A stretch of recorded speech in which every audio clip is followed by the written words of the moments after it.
he's turning 70. He was like so upset. I can't believe I'm going to be 70. It's just so depressing. I said, it's not depressing. Yeah. My sister fighting cancer. Yeah. That was my baby. You have to just enjoy yourself. In your yard. Look at it as you're turning 70 and that's so old. You have to send that Look to at it as you're lucky. Welcome, everybody. My name is Debbie Cote. I go by Deb Cote as well. And thank you for coming to our summer meeting of the Part-Time Residence Advisory Board. I just want to take a brief minute to introduce the other members of the board. It's great to have a full roster here today. So at the very far end, we've got Bob Fike. And right next to him, we have Greer Litton Fox. And next to her is Joyce Schenk. And to my immediate right is, Jean. and to my immediate left. To my right is Nancy Shapiro. And at the end of the table is Tim Singletary. We have 5 tremendous speakers here today, and I want to get the ball rolling with them so we can give them as much time as possible. But just a couple of quick announcements before we start. After each speaker, we'll have a short Q&A of roughly 10 minutes. If you'd like to ask a question, just raise your hand, and we're going to have a couple of people in the audience to bring the mic to you, and we'll go from there. We also have a 5-minute rule, so if we get stuck on one topic, we reserve the right to cut off that debate after 5 minutes. Additionally, I wanted to mention we have a part-time residents email list. If you're a part-time resident and don't currently have your name on that list, there's a clipboard in the back of the room. I'd ask that you please sign up for that. We have an important survey that we're going to be distributing by way of that list, and so it's important to get a good amount of part-time residents. So now that we've covered those little ground rules, I'd like to turn over the floor to our first speaker, the very distinguished and wonderful mayor of Snowmass, Marky Butler.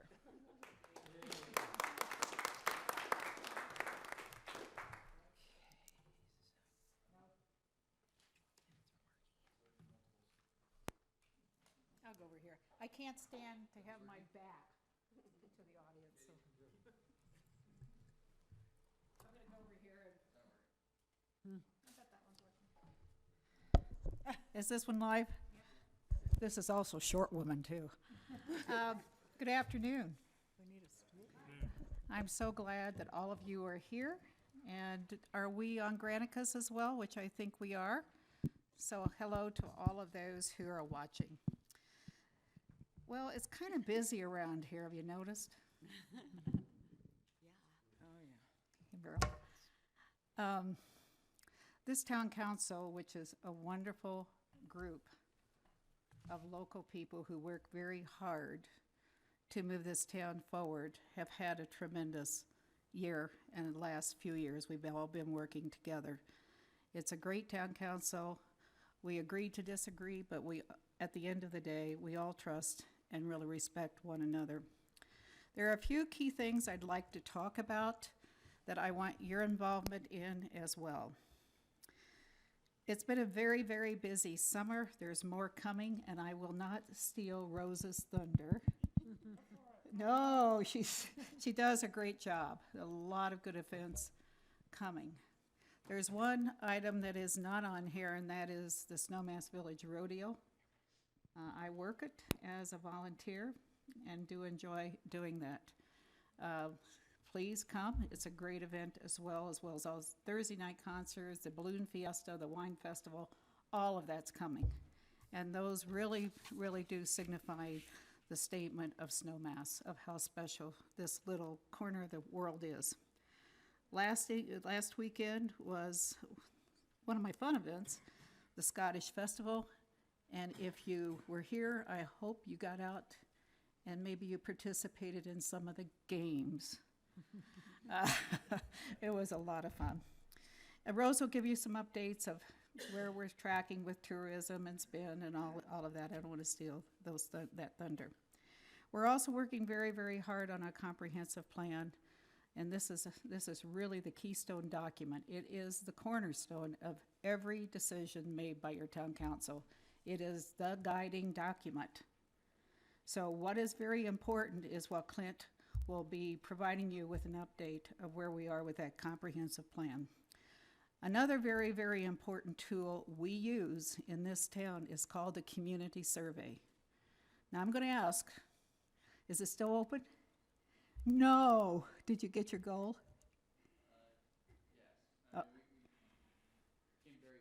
Okay, came very close. I will share with you that in and of itself, along with the comp plan, drives every decision and guides our thinking as we make the tough decisions for this town. There's a very controversial issue that we're just now starting to research and educate ourselves on, and that is marijuana. That means pot shops in Snowmass Village. What I will ask you to do is spend some time and some effort thinking about that from your perspective, because we do listen to our part-time homeowners as well as our community citizens that vote. So I will ask you to do that. I will not make any statements from my perspective of being a nurse. I don't have to. And I will share with you, while I don't use it, I only use it for cancer patients and pretty significant pain. Environmental sustainability goes, I'll leave that for Travis, who does a fantastic job. It's an honor to work with Travis and Clint. We're working very hard on environmental sustainability. And as you probably are all aware, whereas we may have a president that does not believe in climate change, it is hitting here. The seasons are changing, a lot more rain, perhaps less snow, shorter seasons. So please do your part, as all of us need to do as citizens of the world. Last but not least, and I will ask all of you to feel free to email me anytime. I get a lot of emails, most of them from part-time homeowners. If you feel very strongly on an issue, please follow our town website. We work very hard at communication. And when I don't hear pros or cons, I assume I'll follow what we have as a community survey as well as a comprehensive plan. So I know we have a lot of great presentations. Great presentations mean there's a lot going on. By the way, did you all see that limelight going up over there? Yeah. Man, 5 floors already. It's you know, you can be pro and con on the development, but we are restarting Snowmass Village. We've got more mountain biking. We have issues with e-bikes, and as you know, we put a temporary ban on e-bikes on our trail, even though Governor Hickenlooper just signed that into effect, law in the state of Colorado. This Thursday at RAFTA, we're going to be debating e-bikes on the Rio Grande Trail. Pickens County's already put a ban on it. But in terms of the bridge, oh, by the way, did you all know the bridge was closing in Glenwood Springs? Well, guess what? It's closing. And I've spent my entire day worrying about how to move staff across the bridge in 3 counties. So it's not been a fun day trying to figure all that out, and 3 hours sitting in traffic if you don't take a bus and all that good stuff. But it's been a very, very good day and a very positive day. That bridge is much needed, but there is a proposal in front of RAFTA that we'll be debating on Thursday at RAFTA on Class 1 e-bikes from Glenwood Springs to Carbondale to decrease the amount of traffic coming across that bridge. It's 95 days of that. We've got to take 35% of the cars out of Midland Avenue, or we will have a traffic jam. So if you need to go to Denver or any place, make sure you enjoy using the Independence Pass. Cottonwood Pass will be open. That was learned today. It will be opened, but not for large trucks. And they've asked that we not use it in really slippery conditions if you ever gone across Cottonwood Pass. So I'll stop there and see if there's any questions. Mayor, I have a question that came from a part-time resident who was unable to be here today, but I did want to pose it for you. She was very interested in the marijuana issue and wanted to know what was the best way to communicate with town council on that issue, given that she's a part-time resident. What you need to do is send an email. Email's the best. I've probably got at least 20 emails relative to marijuana, and that really is important to town council. Most of the ones that I have received are for part-time homeowners, as a matter of fact. And I've probably talked to at least 5 that part-time homeowners, some from Texas, California, and Florida, on the phone. So I am taking calls on the issue. More are against than for that I've talked with. Does anyone from the floor have a question? I'm Cleo Behringer. Good to see you, Cleo. I shouldn't really be here because we live here full-time. Well, Wonderful. Anyway, the marijuana. This is why I wanted to come. Did you maybe hear the news yesterday? Opioids, and that's where we're heading. And this is always supposed to be a family area. Now, Aspen makes a lot of good out of their tax money. So that's the kind of argument you're going to have. But God almighty, don't let it start, because there's no end to it. And the coroner's offices cannot keep up with that stuff. Thank you. yes, what is very, very important, and this is, it's the values. Tax dollars in exchange for values of the community. That's the bottom line for me. I don't know about my other council members. I moved here because it's family friendly. And I know that many of the people I've talked with, part-time homeowners, individuals, I didn't name their names, but the people I've talked with, it's all about family friendly. So please let me know your thoughts. Next question. And opioids is a huge issue. Diversion is huge.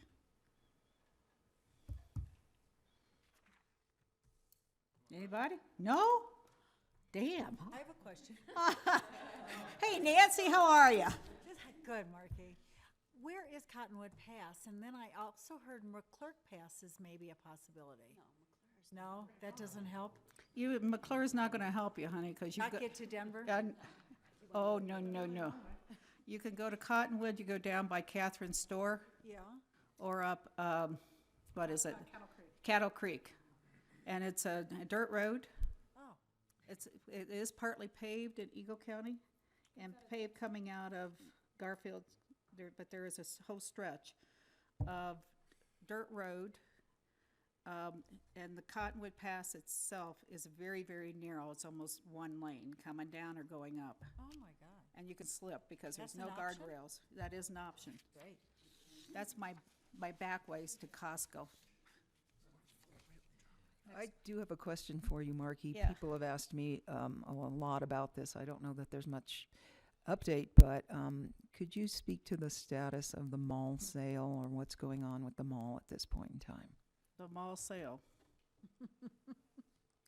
You mean the mall up there that Related still owns? That's correct.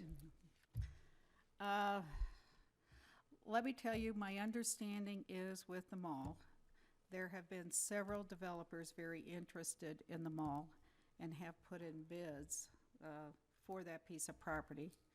My understanding, as of a week ago, there's negotiations, which of course there always is when you put in an offer. I've heard there is some distance, and Clint, those of us who've negotiated with the other party are well aware of how difficult those discussions can be. So I have hopes, and I do have dreams of what that could be. Okay. Is there anyone else with a question from the floor? Did I not answer? Was that political? That was great. Yeah, just political. I got it. I don't believe anything till I see it, right, like with the signature on it. Clint, was there any other updates on that you wanted to provide? I think his information is about as good as mine. And we do know that Snowmass Center does have a PUD, and I don't know anything about it. So there's a lot of great things happening.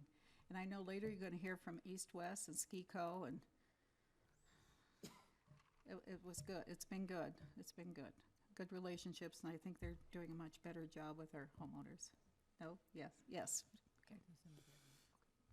Okay. Okay. If there are no Thank further you, Marky. questions, thank you very much, Marky.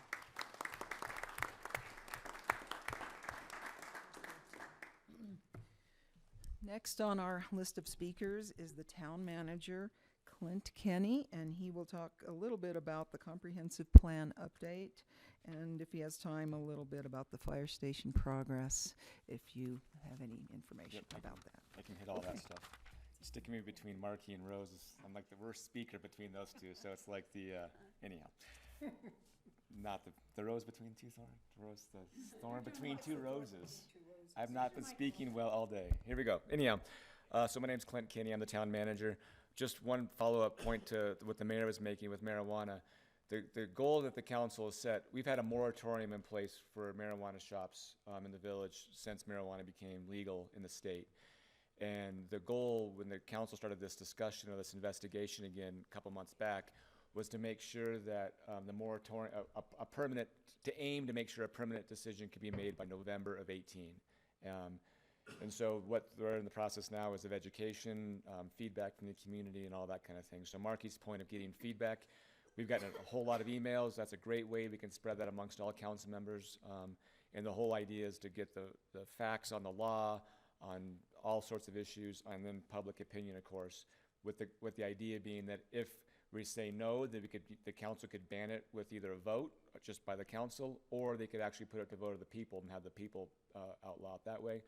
Or if it was going to be accepted, what are those regulations going to be? And they'd have time to kind of set that framework up. But they're doing that whole research project now, with the idea that a more permanent decision would be made by November of 18. So no rush. We're only in 17, but the ball's rolling forward. So I didn't want anyone to think, speak now or forever hold your peace. We've got some time on that one. One issue I was asked to talk about was the fire station update. For those of you that follow government, you already know that the fire district is a standalone government. It's actually not part of the town, but we obviously work close to the fire district and the water and sanitation district, two standalone governments. If you've driven by, there's a great big hole out there. You've seen it. Their completion date, they're still on track to finish in October of 2018. They've run into some really tough soils. They've fallen a little bit behind on their schedule, but they think they can make it up and still complete on time and in budget by October of 2018 is what they're aiming for. They're, as I understand it, they're done digging at this point, and in the near future they're going to do some stabilization work in the dirt and then start going up before too long. But the good news is that they've hit the bottom of where the soil needs to be, and they're on schedule to be October of 18. Another thing, just one quick note, as far as big construction projects that'll be started here soon, along with the fire department, the water and sanitation district, we understand is either currently or soon to be under contract to get that project up and going. If you remember, there was a vote last November, I believe, to increase the tax rate to pay for that project. It's a state mandated project to take more pollution, and I'll save you the details, but to take more pollution out that was otherwise being taken out of the wastewater, and that they ran into some issues with the first bidding process, so they had to do some re-engineering and some value engineering on the project, but they're very close to getting that project underway as well. I believe the contracts are signed, but you'll see actual movement going on that project before too long. For the town, for our own project, the one issue that we wanted to really focus on today was our community plan. As the mayor said, the comprehensive plan is something that really guides the community. I always kind of say It describes what the community is going to be like as we grow up. It just sets that vision of what we should be aiming for and how the council makes those decisions. A lot of it, most of it, I would say, is focused on the land use part of it. Where should buildings be? Where should heights be? But all those types of issues, and where should housing be? All those issues drive other things like, well, how should we connect those things with roads? What kind of traffic impact should we expect? What kind of transit issues should we expect? Where should parks go? What kind of development should we be allowing? All those things are very much intertwined and need to be dealt with comprehensively, hence the name. So last September, we kicked off this whole process of listening and trying to figure out where the community wanted to go and help set these goals with a listening session actually in this room. In January, if you were here, we had a meeting down at the recreation center. We called it a couple days of visioning, where we asked people for a lot of ideas. What are things, the part-time residents, the full-time residents, the visitors? We asked a whole slew of folks what they were looking for in a community, what made Snowmass Village special, what do we need to maintain, what do we need to be doing going forward to make sure it stays special. That happened for a couple of days. And then in February, for about 5 days straight, in this room, we had a 5-day intensive charrette, or planning process, where we brought in all sorts of experts on transit, parking, all the infrastructure issues, a whole variety of things to figure out, to put all these ideas on paper and draw some pictures and say, this is what we think folks are looking for, and ask for feedback on that. That was in February. Since then, we've hired some consultants to help us. They've been writing, and we've got a first draft of that plan back, say, I'm going to mess my timeline up, but say 6 weeks ago, and we're working through it right now. The Planning Commission's got it. I mean, I'm going to tell you, it's a very rough draft form right now. It's not ready for public viewing. If anyone wanted it, you can certainly read it, but it is in a very rough draft form at this point. The Planning Commission's working through it, staff's working through it, the council has seen it, of course, and we're all trying to make sure that it's reflective of what the community said in those other meetings I just talked about, and then going forward that it's setting the right goals. What we're hoping to have happen is in the fall, by probably, I'll just say October-ish, but I'll say fall to be safe, we hope to have what we call the public document. It's going to be, at that point, formatted well, complete sentences, the facts will be straight, and that will be put out there for the community to review. And what we're hoping at that point is for a lot more feedback. It's definitely not the final draft, but it'll be in a format where people can look. So you'll get emails from us. It'll be on the website. You will be inundated with opportunities to give feedback on that. Once we get all the feedback, we'll have an open house. We'll have the whole, what you would expect for a public hearing process for that. Once we get all that feedback, we'll incorporate all that into what we'll call a hearing document, and then we'll start the formal public hearing process with that document. And that's where it's more of a meeting like this, where someone stands here and talks to a body and says, here's my opinion. Up until that point, it's much more of a conversation, trying to get feedback, trying to understand ideas. But that public document will be out in the fall, October-ish. Once we get all those ideas incorporated in the document, we would expect that public hearing document to start likely late or early winter, in the winter season. Our goal is to make sure when we're doing these hearings that the people are around, that you guys are here, when everyone's visiting, with the locals are here, the second homeowners are here. We don't want to do it in October when a lot of people aren't here. So it takes a long time because we've only got a few seasons where folks are here. So but the whole goal of that, again, is to make sure that we're getting feedback on that issue.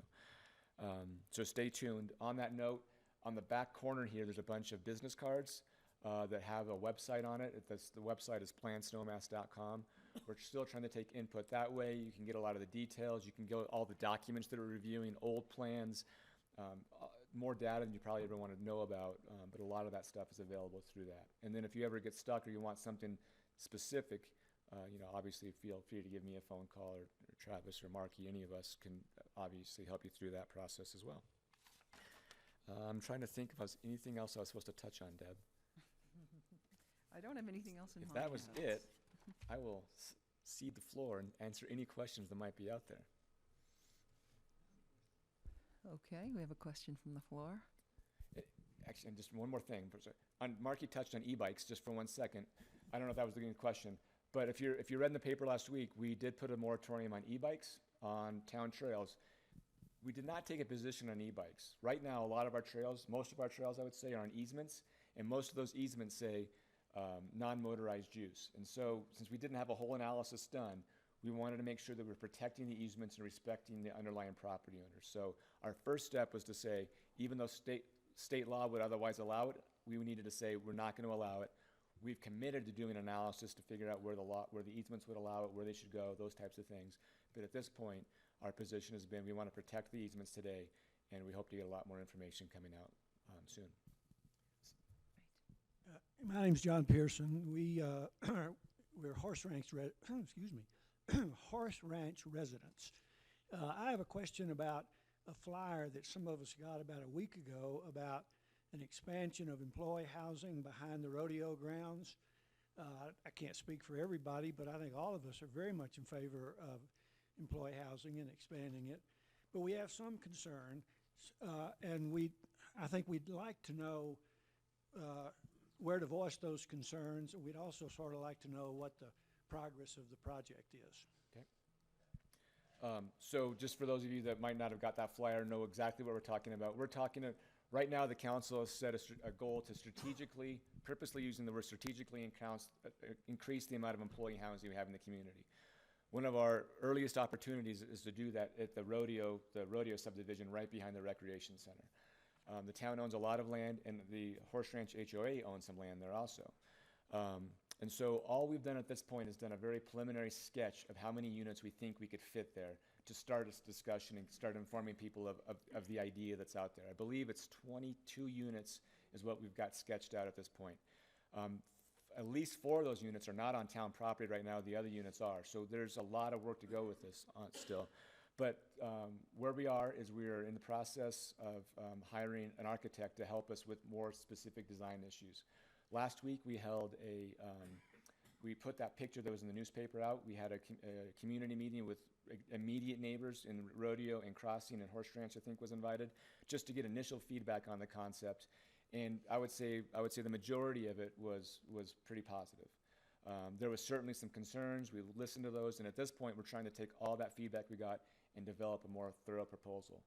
To answer your question on where to give feedback to, I think either Joe Coffey, who's our housing director, or me would be the 2 best persons to talk to right now. I think the message for us is we're confident in saying that we need more housing at this point.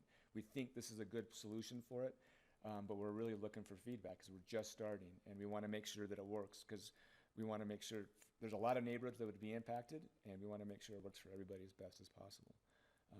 But if everything were to go forward, the council has budgeted some money this year to start the process. The earliest we could start construction, ideally, I mean, if everything lined up, would be next summer. But we've got a lot of hearings and a lot of discussion to go with a lot of neighbors still. And I might add, the project that's proposed, if you hadn't seen the details, is a combination of duplexes and single-family houses interspersed in there on different parts of that property. Some would impact the park a little bit. Some would impact, I guess, that eastern side of the subdivision, and some would be on that road, Stallion Road, that goes in going west towards Horse Ranch Drive. So it's on the web right now. We've got I'm pointing to Travis because he put it up there, but we've got a preliminary picture, and we're very open to feedback, and we'd love to hear it. We have started discussions with, I know 2 board members, I believe your president, we've started discussions with, and we know we owe him some more feedback and information as well. Yeah. Yes, sir. There is a bike path and a hiking path that crosses our road just in front of Anderson's Ranch. And I've seen a lot of people speed right across that. I wonder if the city would consider putting a sign or painting the road so that people realize that there is a crossing there. I think that's a potential area where somebody could really get hurt. By the fire station, you're right? Right by the fire station. If people turn around from Brush Creek and go onto Owl Creek, a lot of the visitors don't know that there is a crossing there. That goes up the hill you're talking about there. Up the hill or down the hill, especially the little kids who come down the hill, make the turn, and they just zoom right across. And people crosses it just turns onto Owl Creek from Brush Creek, they accelerate. Right. And that's a potential spot for danger. I just noticed that several times, so I thought maybe I'd bring it to your attention. Thank you. So we've got, that is one of the comprehensive plan is something that Marky talked about. That is one of the areas that we're trying to figure out how do we solve that. That intersection itself, we are under design right now to do improvements to the Owl Creek and Brush Creek intersection. One of the ideas would be to put a roundabout, not near as big as the one there, but one down there. And then if that were to happen, it'd be further sidewalks making that connection. And then one of the ideas that has been discussed but not bought off on yet would be to, instead of having that, the bike path that's kind of, I guess that's further east on Owl Creek, bring it further west so it's at the intersection where you might expect it, and it can be a lot more easier seen. So we are aware and are trying to develop solutions to it. But I think your idea is worthy. Okay, anyone else have questions for Clint? Stump the chump. Thank you very much. That was very helpful. I appreciate you being here. Okay, our next speaker is very exciting to hear her updates. It's Rose Abello from the Snowmass. She's the Snowmass Tourism Director, and she's going to tell us all about the Snowmass 50th anniversary updates and other tourism updates. I was going to say, you can ask me to talk about one thing, but I'm going to talk about 6 things. That sounds great. Go for it. Yeah, that's just the kind of gal I am. Well, thank you guys for having me. I don't know how many of you would, Travis, are you going to drive for me over there? Want to click that? So, just an update. Business is good, right? So, since 2012, our summer occupancy has grown 85%. And that is not an insignificant number, right? So, some of you, when I was it's kind of funny to look that way and look this way. So I'm going to stand over here. So, it's you know, some of you, before this meeting started, were saying how much more interesting things are this summer, just because we have more to do. So I think that's a great thing. A lot of it has to do with our special events, and I'll talk a little bit more about that. One thing that I want just everybody to know, special events, it takes a village. And even though tourism spearheads the event process, Public Works is out there closing roads and putting up signs, and the police department is out there, and the trash guys are picking up the trash. It is you know, Travis sort of heads up our permitting process for that. So I am so pleased. I've been here just about 3 years, that in that time, I have really seen every department in this building step up to support our special events programming. And I think a big part of the special events, it's so important because I always say we don't do events to you, we do them for you, right? So the more that all of you and all of the whole community takes advantage of these events, the better. And we're really bringing world-class events to you and to the community. So when we look at winter for that same time period, our growth has been about 30% since the 11-12 season.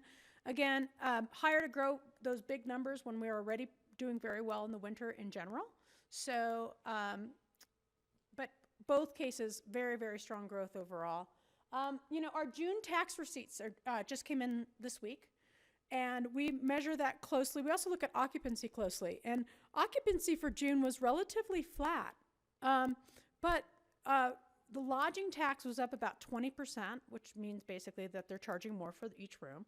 And the retail sales tax was up about just over 15%. And I don't know, depending on which paper you read today, Aspen's June numbers were up either 0 or 2% for June. So the papers reported it differently. I didn't actually find out what the actual bottom line was there. But at the end of the day, we're doing better than average. All the mountain towns, by the way, are doing well. We're not sticking out here by ourselves as, you know, this anomaly, but the economy's good, and I think people really are finding this appreciation of that you all have found of sort of a mountain summer getaway, and so that's the rising tide is lifting all the ships. So we're doing well. We're holding our own, and as I said, we're doing better than most in terms of an improvement perspective. So then I'm going to talk a little bit about a marketing overview. We'll talk a little bit about the summer special events, and then we'll give you a little sneak peek about what's coming up with the 50th and how you can get involved. You can move that along. So about a year ago, last summer, we engaged in a process to find out what our community felt about the brand, what Snowmass means, Snowmass Village. What's this brand mean? And we talked to a couple dozen, 30 people to get different perspectives. And we did this in the context of what the space that we're in, so who our competitors are. And if you think about how some of our competitors talk about themselves, you know, we didn't want to talk about ourselves the way they do. Now, if you think about mountain towns and mountain resorts or ski resorts that are summer, we all kind of have the same assets, right? It's beautiful. The weather's usually pretty special. Today, maybe an exception when the flood. Who started building an ark this afternoon? I felt like it. And then, you know, we talked to people and we thought, well, what makes us different? And what are these assets that we bring? And what we concluded as this group, and we worked with our agency on this, is that, Snowmass, it goes under this theme of embraced by nature, and it's where everything brings you closer to nature. And that really plays off of our 95% ski in, ski out. When you think about that, we're 95% hike in, hike out, and we're 95% bike in, bike out. And so that whole concept of that point of view of Snowmass and Snowmass Village being closer to nature and letting you be closer to nature is the point of view that we've kind of stuck with, and I think we'll be using that as we call it our brand platform. This isn't language that we actually use in any ads per se, but this is what, if you will, creates the foundation and the inspiration for our brand work. And at Snowmass Tourism, we actually do quite a bit of brand work. We market summer and winter. We have a sales team. We have our special events team. We have a guest services team. We have a PR team. And we all kind of use this as our brand platform. And what we think about our values are about exploration and joy and connectedness, and that we're genuine and soulful. And if you think about this prism that we look through in explaining our brand, it's very different than, at Beaver Creek, wonderful place, beautiful resort. They're all about this exclusive country club feel. This doesn't say exclusive country club feel. This is something we can own. And there, if you think about all of, we'd call it our competitors, nobody's really kind of owning that nature space and getting out there. And we feel that that really embodies who we are and what we like to do. So that being said, we've created an entire brand platform. I'm going to show you a little video because we can, and everybody loves the video, and I made Travis put it as loud as he can, so you're going to hear it. So this is like the spirit of our marketing campaign.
Isn't that fun?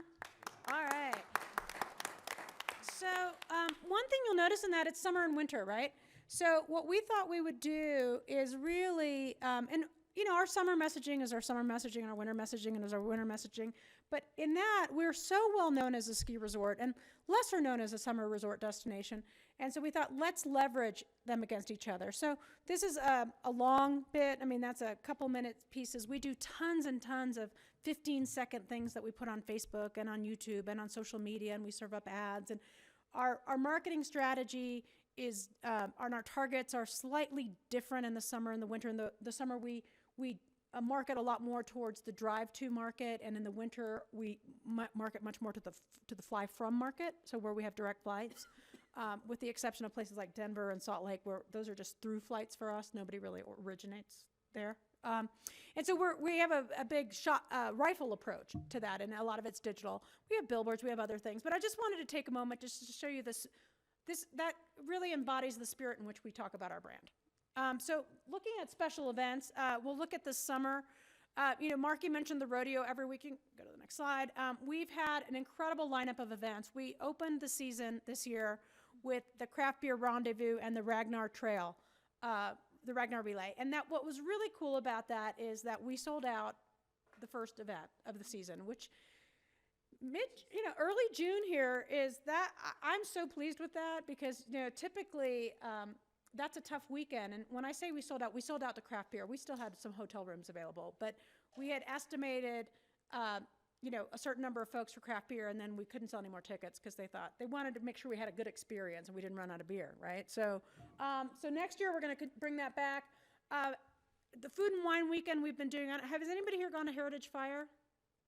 Travis. It's great. It is an amazing event. This year, bucketed with the Thursday concert, we did a little something. The concert was free. We did something called Rustic Grind, where it was a $40 ticket, and they had all kinds of sausages and beers and spirits and wine tastings, and you could opt into that, or you could just go to the concert like normal. That was quite successful. I think we'll bring that back next year. We had our day. They brought us John Popper. We always love in the past. What a concert that was, right? That was one of the best concerts. Although Lucas Nelson was pretty good too, I think. He was. Great shows. The gondola opened with demo days where we brought more than a dozen of the top-end mountain bike manufacturers and bike folks here to sample their wares, which was great. Bluebird Art and Sound was a replacement event for Wanderlust, and frankly, it didn't work. You know, we're going to win some, we're going to lose some. We brought drive-by truckers, tried to do a paid concert on Fanny Hill. Let's not do that again. Please, God, let's not do that again. So that didn't work, but so we'll look at it. But, you know, it was, we tried, right? We're as you have seen, those of you who've been here for a while, we're taking some chances. We're taking some risks with events. We're going to win some, we're going to lose some, but we're going to keep trying, right? So we'll relook at that for next year. If that comes back, it won't be a paid concert on Fanny Hill. That I can promise you. We had a 4th of July community celebration. Our idea, I think, was really strong, was to bring fireworks. We don't want to compete with our neighbor who does such an incredible job with the parade, but we thought, gosh, when people come back, let's do this community celebration of fireworks. The fire marshal rightly had a ban on fireworks, and I think we all agreed we needed that then. But we had about 500 or 600 people come out, and we had desserts free. We had lawn games on the mall. We had a DJ. Look for that next year. Put it in your calendar for next year. Bring your family down. We're going to make it better. We will try to do fireworks next year if, you know, we can. If we not, we won't. But I think that it was a fun event. It was casual. It was easy. And so we're going to try to grow that a bit. The Deaf Camp with Lucas Nelson, it was their 50th anniversary, but a great concert, great day for them. We'll be doing that again. The doubles volleyball, 800 volleyball players come to town. Who knew, right? The Enduro World Series, one of the most prestigious big mountain bike ride events in the world. It's their only North American stop. We've had them here for a couple years. Looks like next year they're going to take off. We'll probably get the big mountain enduro and then get them back in 19 because they like to move around. But this is a pretty special time to get really the very world's best bikers on our trails. And the social media following these people have is unbelievable. So it's just great to be in that vernacular. The Scottish Festival this past weekend at who were killed. It was I love these guys. They're so much fun. And it's interesting because, part of it is it's a group, but it's an event, but part of it's a group. 400 or 500 people come to be in it, right? So they throw telephone poles and everything else and drink whiskey. What's not to, the parade of dogs? This is good stuff. And so they're a group and an event, and it's really fun for people who are here who didn't come for it. All of a sudden there's all this vitality, and the vendors and the people, did I mention the kilts are awesome? And at the same time, we have the Vita Mountain Bike Clinic, which last year they had 60 people register and 22 were local. And this year they had 28 locals. It's a women's downhill mountain biking clinic, and I highly recommend it. And I took it last year, and it was so interesting. So many women, we just wanted to meet other women who did this so we could stop chasing our husbands or boyfriends down the hill. It's just, it was really empowering, a lot of fun. But we're not done. No, going forward. This weekend, Yoga on the Mountain. If you're a yogi, you can still sign up. It's 3 days, about 60 classes, world-renowned teachers. They have their lineup. Go to Go Snowmass for anything here. You can click through for the specific schedule. So Friday, Saturday, and Sunday. The circus is coming back to town. They're celebrating their 175th anniversary. Nino is back if you've seen it, but if you have seen it, there is new acts this year for their 175th. It is fun. It's a $20 ticket, but there's circus bucks at Sundance and nobody should pay. $15 is what you want to pay for this. Great great show, really accessible for everyone. Bring your kids, bring your grandchildren. If you don't have kids, borrow somebody else's. That's what I don't have children. I bring other people's children to the circus. It's a lot of fun. Ragnar relays back. This is the group that starts at Copper Mountain and runs overnight and comes here. So if you're on the Rim Trail, especially, you'll see them. Gosh, right at the end we see them. It's really fun to hike the Rim Trail from Mountain View down to the rec center because they're going to all be running at you. And they're spaced out. They're super spaced out by then. But just to see the determination and grit that these men and women have is kind of fun. JAS, what a great lineup this year. Our occupancy numbers are 40% year over year higher. Now, typically we get in the 90s, so we'd get there anyway. For the last report I saw was the 15th of July, the 30th of or 31st of July hasn't come out yet, and we were 40% ahead of last year. Again, we'll always get in the 90s for that, but I think this might be the first time that all three shows sell out VIP and GA. They still have tickets available for GA on Friday. There might be a handful on Saturday. Sunday's all sold out. VIP is all sold out. So good on JAS. It's just great to have that kind of music in the village. So I hope you guys all have your tickets already. The Balloon Festival is moved this year. It's a week earlier than it has been in the past. So that should be good. We're going to do the Night Glow again on Fanny Hill on that Saturday night, which has it's like a concert. We bring in this entertainer. They have it's all about the 90s. So wear your 90s outfit. Let me just leave it at that. And then we have a new event this year. It's the Motoring Classic and Vintage Car Race. So on Thursday, the 14th of September, it's going to be hard to get around the Upper Village. I'm just going to be out there. We are having a car race basically from 9 to 5. It's going to go up Carriageway and down Brush Creek. We'll have plenty of communications about it. Every half hour, the road will open for 10 minutes. So it'll be closed for 20 and open for 10 every half hour. If you live in that side, it possibly could inconvenience you. I'm just gonna be honest. But Travis is gonna help us. We're getting tons of communications out, tons of options for you. Great viewing of this car race. It's the first time a car race has been done on the streets of Colorado in 19 years. So tons of press are interested in this. We'll probably get on some television on this. It should be a super fun event unless you're in a hurry to drive somewhere and not in a sports car, okay? And we're doing it on Thursday, so by the weekend, and people check in and everything else, it should be, the roads will be perfectly fine on Friday and Saturday and Sunday.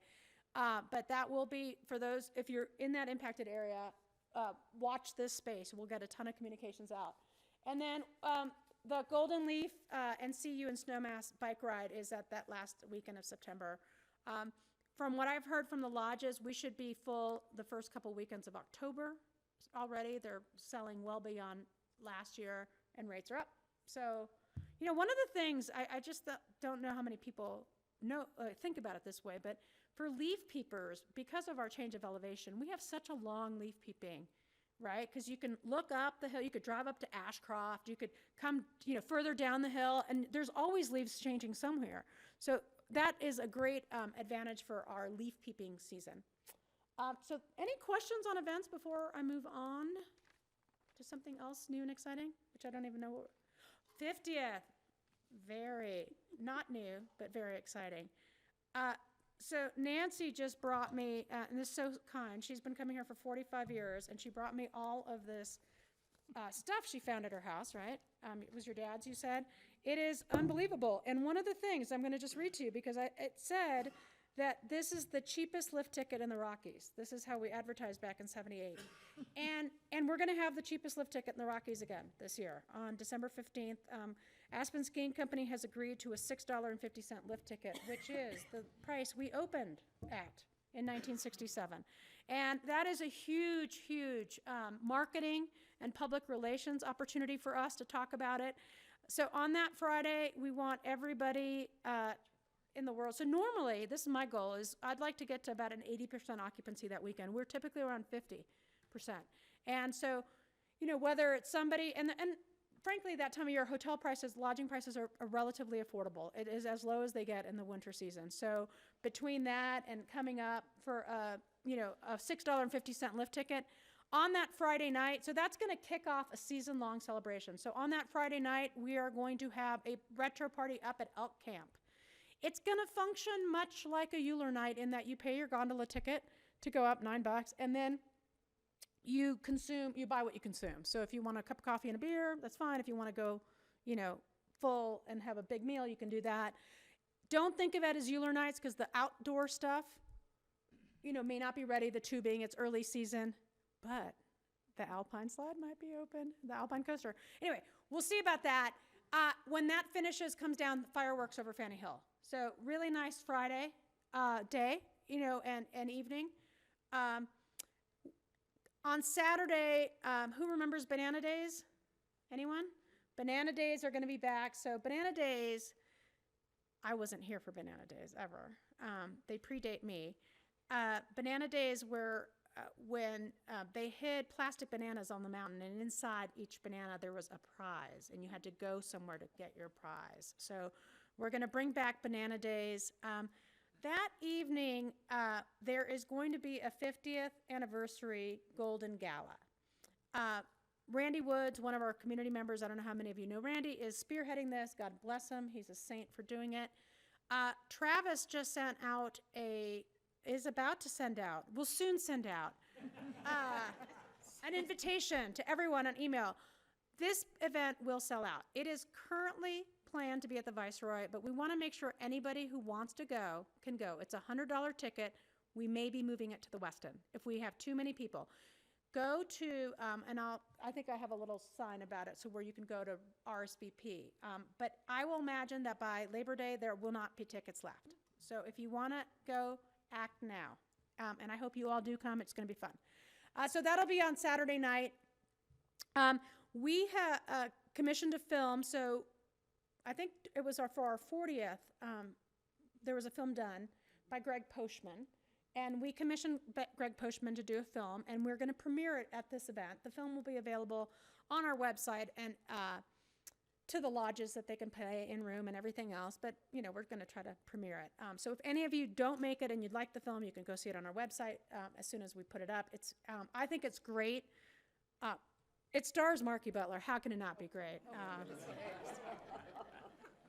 Maybe not stars, but she's definitely a big part of it, a supporting character. So that's going to be fun. And then we are talking to, what we'd like to do is, I'm going to do a little walk around with all the restaurants. We're encouraging all the restaurants to do for this weekend. So if you think about Euler Nights, that can hold like 350, 400 people. This Viceroy party or the 50th Gala is going to be 500 or 700, depending on whether we do it here or there, whatever. And we're hoping to get a lot more people here. So we're going to encourage all the restaurants to do menus for either $19.67, so imagine a beer and a burger at a bar, or $50 for that weekend, so that people who are visiting can kind of get into it and think about it. And even if you're driving up from down valley to go skiing for $6.50, you're going to say, hey, I'm going to stay for dinner because there's this great fun thing going on as well. And then on Sunday, we'll do a bunch of on-mountain things. Who has seen the images of the cabin jump, or who was here for the cabin jump? We're bringing the cabin jump back. Steve Sewell's going to build a cabin jump, and we'll probably have AVSC and ski schoolers, not people like me jumping it, or regular guests. We'll have professionals do it. And there'll be a big luncheon at Spider Savage, so people can either snowshoe up, or if they're skiing, go up and, again, buy whatever you want. It's going to be a burger or a hot dog or whatever up there. And so we'll have a lot of fun, and we'll bring back the cabin jump and have like a little retro party. So lots of fun things that weekend. I hope you all are here. But it's season long. So other things that are going on. Here's where I had the details. So this Golden Gala, it's going to be on Saturday the 16th. It's $100 per person, no matter where it is. So you're going for the party. It's going to be cocktails at 6, dinner at 6:30. So pretty much tickets are going to be available this month only. So go to Eventbrite. Everybody know Eventbrite.com. And search for the 50th Golden Gala Celebration Snowmass. And you'll see it. It'll say it's waitlisted. And that's okay. And the reason is we're selling, a lot of people have bought 10 tops. Like, tourism office bought tent tops. Skico has bought several tent tops. So those are the ones that have sold. And if you're interested in buying a tent top, when you go there, you'll see, don't buy it through there. Call Randy Woods. He'll sell it to you, a tent top. If you want to bring your family or have a business reason or want to get together with friends and want to sit together, for sure. Because if you buy a onesie, twosie, you're going to be assigned a table. So anyway, but do that this month. We want to make sure that everybody who wants to go kind of can get in. But we're going to have to pull the trigger in the first week of September as to which venue we go to, right? And that's going to cap our numbers. And I think we have more than 300 people already signed up, so we're pretty busy. So season-long celebration, Skico's already working on this. All of the trails that were here when we opened will have a gold trail sign, and then the lettering will be in blue, black, or green, depending on the run and the diamond, and those are going to stay up all season long and maybe forever. East West has been working on a mural. Some of you may have seen some of their new marketing look on it, and there's going to be a piece of that that looks backwards at our history, so we're excited about that. There'll be a weekly après ski party. Anderson Ranch is working on a selfie station that we're going to be able to put, and people can take their picture, and that's a great way for them to be involved in this. And then we're tying this into our very important kids program. And also we're going to have, with New Year's Eve and the Christmas stuff and Mardi Gras, so we're going to tie all of our other events into the 50th as well. You can go forward. We have a 50th anniversary Facebook page. I encourage you all to join the page and add content to it. It's called Snowmass 50th Anniversary. You can just become a member of that page. It's an open thing. And we really encourage you to post pictures and take a look and tag your friends who are in pictures with you. It should be it's been fun. And Britta Gustafson is doing a great job sort of curating that page and sort of feeding it and doing things. And I should say, she and Whitney Gordon are going to be doing the Banana Days. They're spearheading that too. It's really a community effort. It is not tourism is helping set it up, and Skico is obviously very involved with the lift ticket pricing and all the rest of it. We've got a big marketing and PR outreach on it. One thing that I'd like you all, next Thursday, who's going to be here? Everybody? Otis Taylor concert. We want to do a community photo.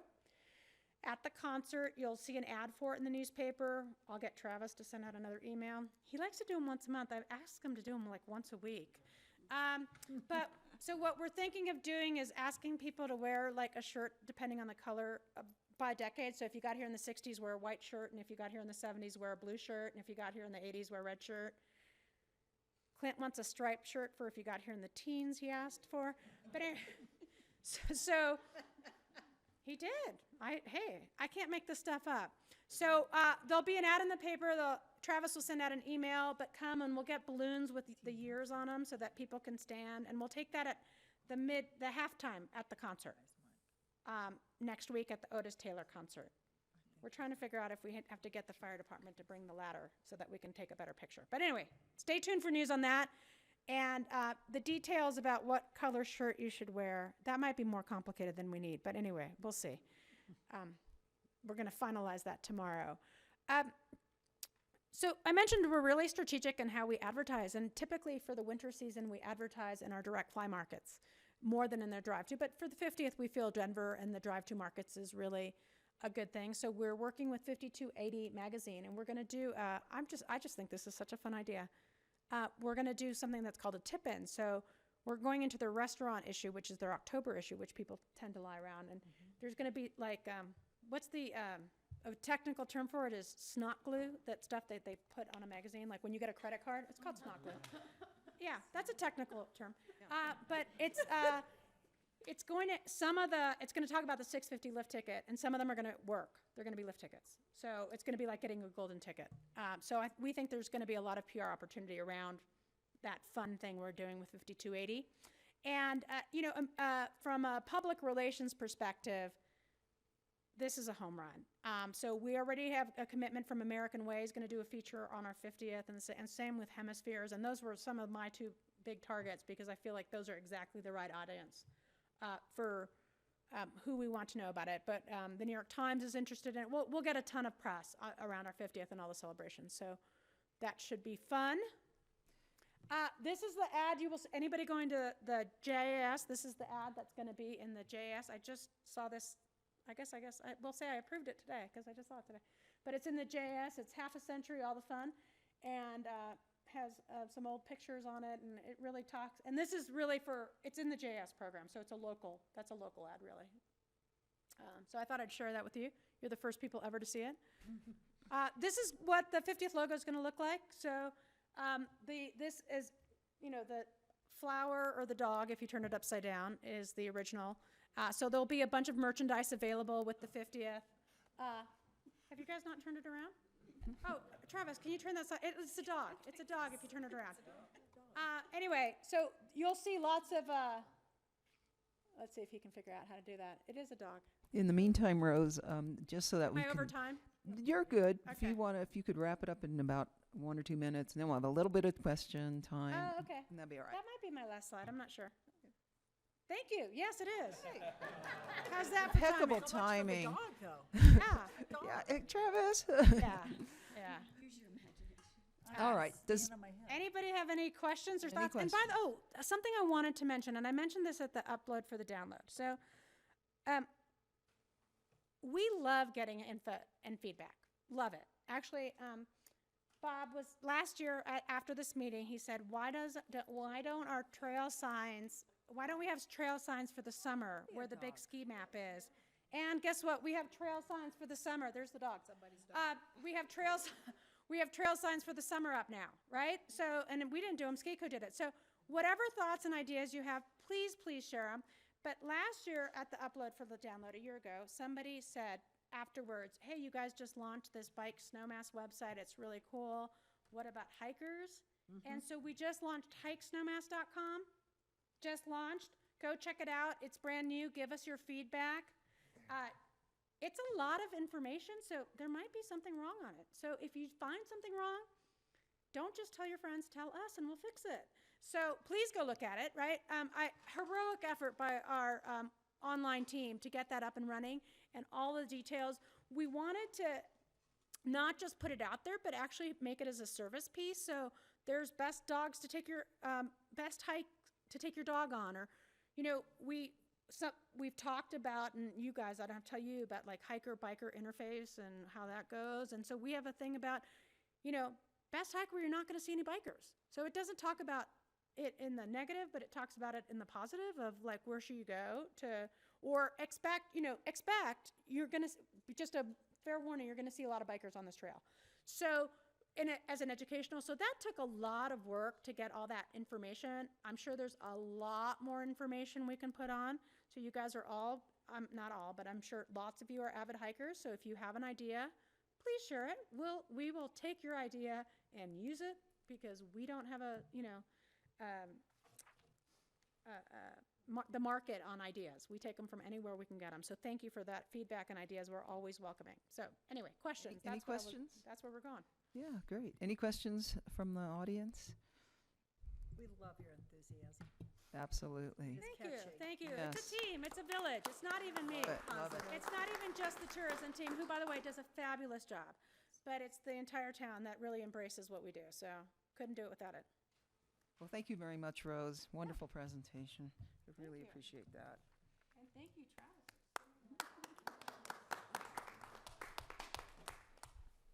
Okay, our next speaker, and I think he's here, is Andy Gunyon. He's the managing partner of East West Partners, has the, of course, major project going on at the Base Village development, and he's going to give us some updates on the construction and how it's going, and I'm sure we'll have a lot of good things to learn. Thank you, Andy.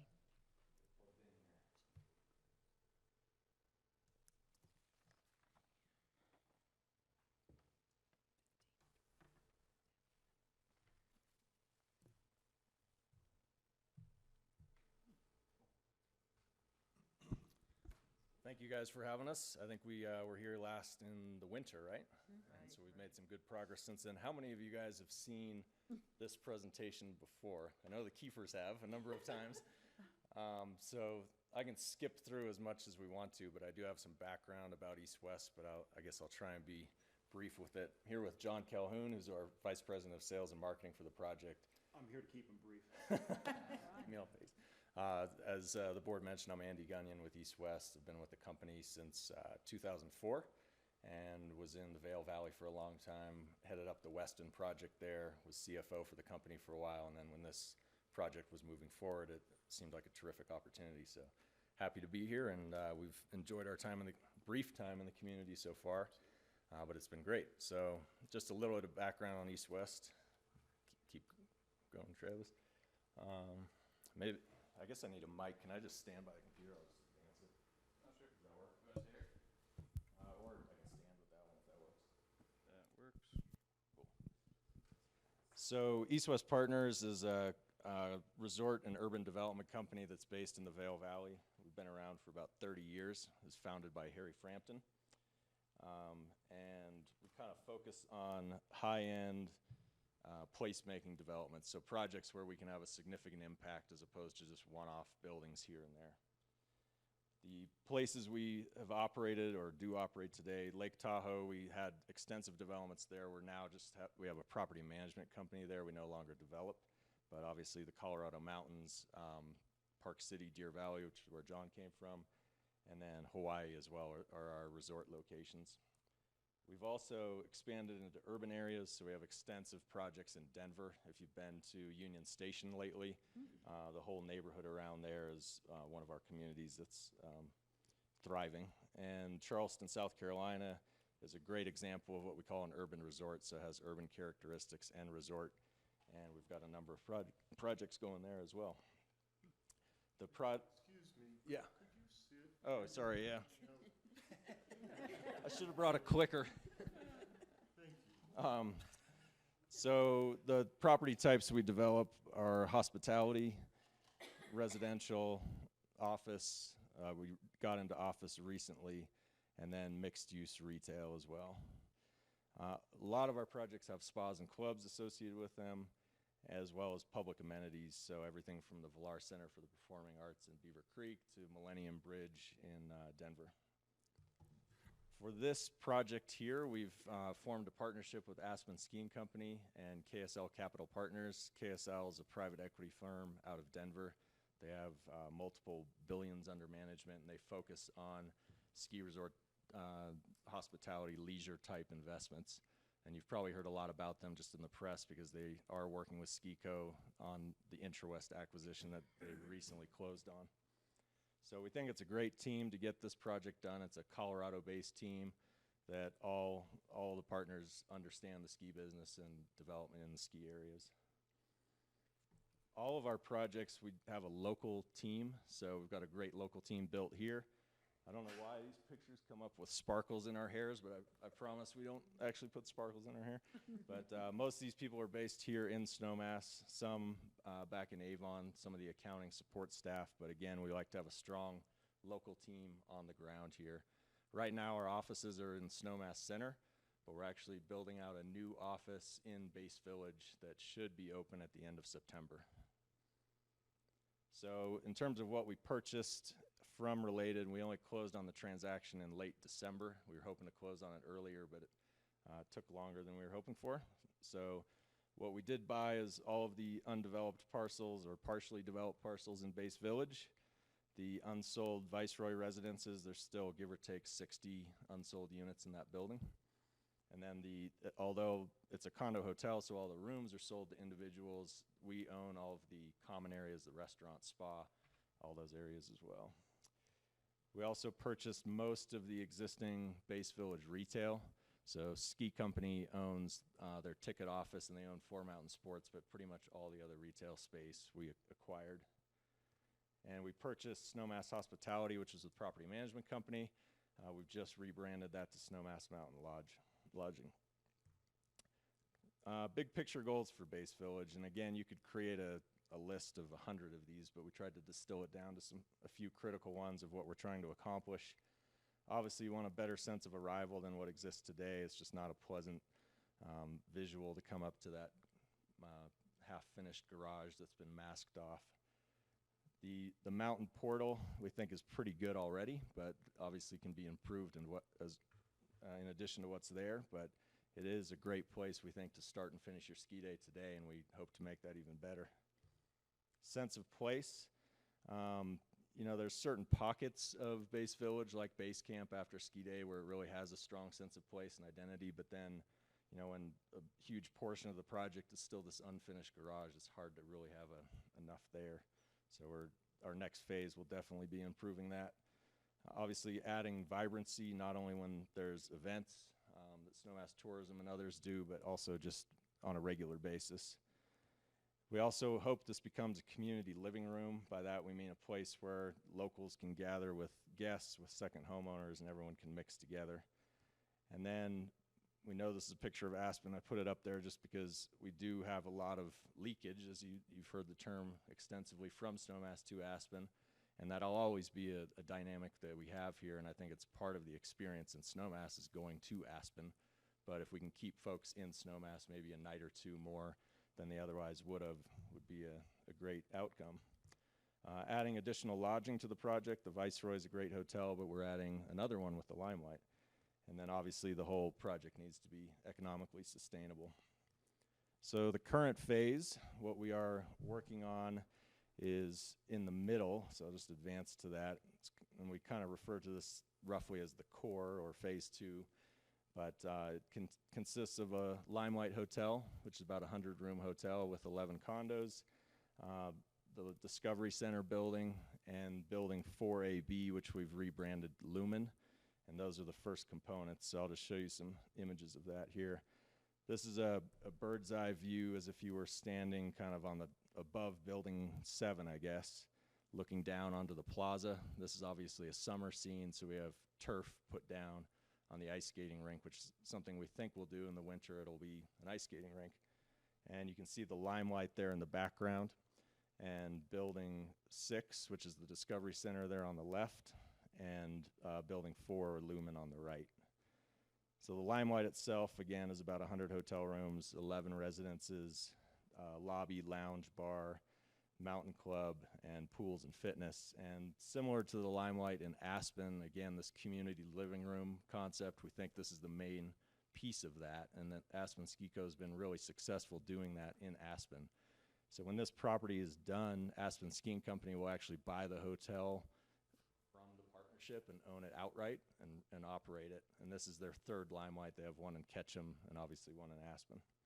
One of the fun things we added here when we got involved is a climbing wall on the primary elevator shaft on the front there. So that's a 5-story climbing wall that'll be enclosed in glass in the winter, and then a portion of that glass can be removed in the summer. And our goal, again, is just to put as much vibrancy and activity into this plaza as we can, and we think that's a nice, fun element to add. So here's some images of digital renderings of interior spaces of the Limelight. So this is the check-in desks in the back there when you arrive. This would be the lounge that spills out onto the plaza. So those windows you see there are actually, they call them nano walls, that open up. On a nice day, it can just open up seamlessly. Similar to Aspen, they hope to have live music there on a regular basis after skiing. Should be a great spot. That space is also contiguous with this bar space. And then on the lobby level and downstairs, there's a mountain club, and Ski Co. will be selling, give or take, 220 mountain club memberships to club members. So there's ski lockers and a club room and the whole facility there. The guest rooms, very modern, fresh, clean, but still anchored in mountain materials. Same thing with the condominiums. You guys are probably familiar with the Aspen Limelight. And then the Ketchum one, they actually just opened this past ski season, and it's doing very well so far. And it seems like every property they do, they're taking up a notch, and I think what we're doing here in Snowmass is hopefully a notch above Ketchum, even from a finishes standpoint. This is a rendering of that building 4, the small building that's on the other side of the plaza. And this would be the view that's facing the Elk Camp gondola terminal, basically. And in this building, it's a smaller building, just has 3 residences, and then the ground floor will be a 4-mountain sports ski shop that Ski Co. will purchase from the joint venture when it's done. We're also looking at adding a micro retail shop on the corner there. that's on the back of this, but would spill out onto the plaza where we might have ice cream or something fun in a small space. We're still exploring that and trying to get that done with SKICO. The Discovery Center building, which is also known as Building 6, sits on that other side of the ice skating rink, and this is a building that's required by the entitlements. So we finish this and then we deed it to the town, and the town's working with ACES and the local Discovery Center group to have a facility here to feature the mastodon find from Ziegler Reservoir. But the programming ideally will be beyond that and will include dynamic ongoing environmental education and other programming. So what we want to try and avoid is have it be a one and done facility like a traditional museum. It needs to be more dynamic. So that's in process with the town and with ACES. And the contractor for all of that first phase is R.A. Nelson. They're a group we've worked with extensively in the past. They're based out of Avon, so again, good Colorado mountain experience. They actually built the Limelight in Aspen. So you've probably seen that we're well underway out there. This image is from last week or the week before. So primarily what you see there is the Limelight going up with the elevator cores and the steel structure, and then the plaza and the other buildings. They're starting to do some preliminary demo work to get started on those to the left of that there. We'll see if this actually works, but we were requested to do a drone flyover, so this just gives you an idea of what's going on. So again, what you see here is the east side of the Limelight. And they're basically framed up to, they're starting to frame the 4th floor. They have decking up on the 3rd floor. So that's coming over the ice skating rink. You can see the east side of the Limelight there is just starting to be excavated there, or the forms put up.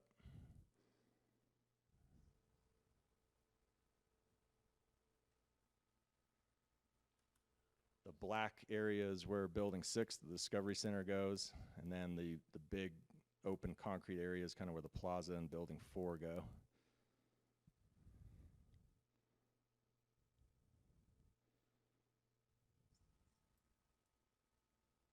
And again, that's just the east side of the Limelight there. You start to see the west side being built up. That shows the deck coming out of the Limelight lobby there.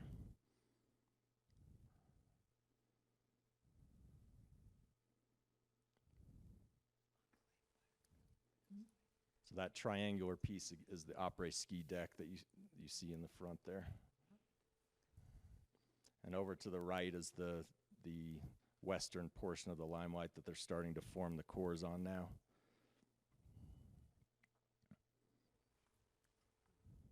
So in terms of schedule, the Limelight is obviously started. It's less evident, but they have started construction on Lumen Building, the Discovery Center, and the Plaza, just in terms of preliminary prep work. And the topping off for all of these buildings, we hope, is by end of year is what we're shooting for. But these things are always a little bit of a moving target, but somewhere in that neighborhood.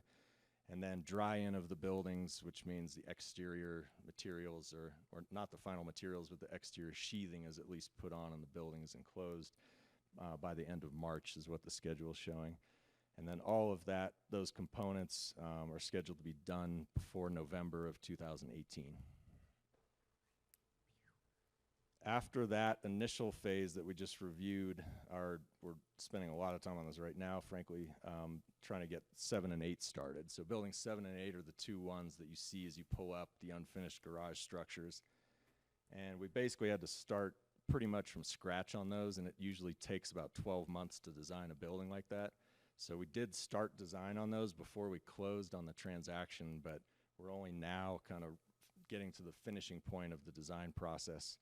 And we need to go through a final architectural approval with the town, which we submitted last week, and a minor PUD amendment to change some of the plaza uses there. So we've got a few things that need to come together before we can actually start construction on that. But we're hoping here to wrap up design by the end of the month and commence construction sometime this ski season. I just don't know exactly when that is yet. Sooner rather than later is our preference. And depending upon when we can start, the completion of that would be in summer of 2019. So I don't have the architecture on 7 and 8 to show you yet because we need to go through the architectural review process with the town. But that should be publicly available very soon. We think we have some really exciting architecture there. And one of the things we've done is tried to put different architects on each building. We do have one architect that's doing 2 buildings, but otherwise it's different groups and different designers trying to create kind of an eclectic feel in the village so that it's not just a uniform look that you see in some other ski resorts. So in 7 and 8, what does that building contain? We have 41 residences in there. We have 4 employee housing residences, the arrival center, which already exists today but will be dramatically improved, obviously. The medical clinic, which has always been contemplated there, that moves down from its existing location in the mall. And that's I think it's 6,200 square feet, so it's a sizable facility. And then 4 retail spaces is what we're looking at on the plaza. But again, we need to work with the town through this PUD amendment to get those retail spaces approved. The contractor for 7 and 8, we are working with Hazelton right now. They've also done extensive work up here, so we're not going to have one contractor doing everything. We think it's smarter to kind of split that up and not stretch somebody too thin here. Beyond that, building 7 and 8 phase, the kind of the full build out of the village. So everything we just talked about is on the west side of the ski back trail, which you can see running a diagonal through the site. And future phases will all be on the other side of the ski back trail. We don't know exactly how we're going to phase the rest of it because we're pretty much totally focused on this immediate phase right now. But obviously the second phase of the Viceroy is kind of not half, but partially built now, so that might be the next one that we work on. But for right now, we're just focused on this core and getting that done, and then we'll look at the rest moving forward. I think that's all I had prepared, but again, any questions you guys have, we'd be happy to answer. Yes? I'm sorry, 1 second. Oh. I got no honor. Wasn't prepared, I'm sorry. Thank you. With respect to the retail, once 4 Mountain Sports vacates its existing space in Base Village to come into that Lumen building, what do you envision for the existing retail spaces, some of which are now empty, and then that one will become empty? What kind of a mix are you envisioning? More restaurants or retail or what? So one of the things we need to do is go through kind of a comprehensive retail planning exercise. At the moment, we're just trying to make sure we have good bones and putting good spaces in place. Some of the spaces were plumbing, so they could be food and beverage. Others won't have that opportunity. So I don't know what the full mix is going to look like yet. But the 4 Mountain Sports space that exists today will remain a 4 Mountain Sports, but it'll convert to I think Mike can speak to this better than I can, but it's like their Alpine store concept, which is, I think, more of for sale goods as opposed to primarily a rental operation. And the new 4 Mountain Sports that goes in Lumen, I think, gets focused more on the rental component. So there'll be 2 4 Mountain Sports, but one of them is more sales of gear and one of them is more rental. But yeah, I mean, as we get into the retail planning exercise, we're hoping to have a good mix there. And it's always a balance with the food and beverage of there's only so many eaters in Snowmass, so we need to make sure we keep the restaurants we have profitable, but we do want to create enough experience there where it's a meaningful destination for people to come to. So we're going to be turning our attention to that pretty quickly here.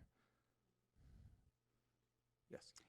So if you think about where we are today and now think ahead to the project being totally complete, how many additional beds will be added approximately?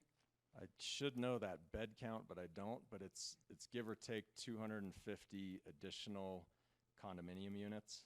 And I would guess on average those are 3 bedrooms, so 750 additional beds plus the Limelight, which is another 100 hotel rooms, some of which are king beds, some of them are double queens. So probably, I don't know, close to 1,000. But I'd want to go back and check that math, but somewhere in that neighborhood. Okay. One other question. I happen to have, my house is up on Wood Road. I never go down. It's like it's a wall around the base village. How are you going to change that so that it's more welcoming to people? Yeah, the site layout is kind of set up that way, right? And so the garage that you see today, when we build 7 and 8, is only going to get taller. So that wall effect visually may continue to be there, but we're hoping inside the village it will be attractive enough that it'll be a place where you want to come. But in terms of, you know, opening that up, the basic site plan that we have is not conducive to that really from the front. It is kind of that feel. Yeah, Clint? Don't forget you're building stairs off Wood Road into the base. Yeah, that's true. So coming down off of Wood, there'll be a nice new set of stairs there. But visually, it is going to be, it's not going to be an open look, you know. Andy, by my count, it's 760 additional bedrooms. Okay. Hi, it's Cleo again. Aspen has, I think, an ordinance now, no chain stores. And that's why you see so many expensive shops. People go in and they walk right back out. They're too expensive. Now, this being a family area, so maybe the suitcase doesn't come in and Johnny's jeans didn't come in. Think of maybe a chain store that might be a little bit more conducive to people going in. Yeah, that's a good suggestion. We're trying to figure out, you know, the mall has more retail than we will ever have. So it will probably always be the primary shopping destination for Snowmass. The additional retail we're putting in, we're trying to figure out, does it make sense to have more experiential stuff or traditional retail? So it is a whole exercise we need to go through. But I think if we do have retail, we want it to be probably upper scale, but still approachable and not something crazy that, you know, 2% of the population can afford to shop at. It would be our goal. Travis, I just, a comment. Thank you very much for the drone tour. I thought that was very helpful in understanding how everything was, and it probably wasn't easy to do, but thank you for the effort. Good. And I have one question from a part-time resident who couldn't be here on the topic of the parking structure and changes to it and consideration of the alternative of using 2 creeks for more parking. I don't know if that's beyond what you're... Yeah, the 2 creeks piece is beyond my scope. But the garage that you see today, we're not adding to that for phase 1. But what I think a lot of people don't realize is that only a portion of that garage has actually been open and accessible to date, because the rest of it doesn't have egress because you can't get out of it. So when we're building the Limelight and creating those new egress points, we'll be able to open up the entire garage, which will add, I can't remember the number, but some number of additional day skier or commercial use stalls that have not been accessible today. And then it opens up huge new areas for Limelight parking, for Mountain Club parking, and additional residential parking. So we've not experienced the full garage yet. And I did have one other question, and it was just an inquiry about the restaurant in the Viceroy. I think there's been some belief that there are changes coming to that. I was wondering if you could speak to that at all. Yeah, we're looking at a number of renovations in the Viceroy. The restaurant is one that we're looking at modifying that concept on. We don't have that finalized yet, but as soon as we do, we'll obviously be announcing that if that happens. But I think we're getting close to probably within the next 30 days, we'll have our slate of Viceroy improvements ready to be announced. Thank you. Are there any other questions?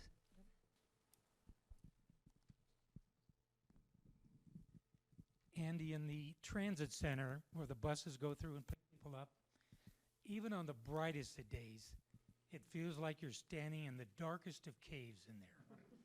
Has this been a consideration to brighten it? Brighten the place up? Yes. I had not heard that before, but now that you say it, I can see that. So we can take a look at that as part of the Building 7 plan.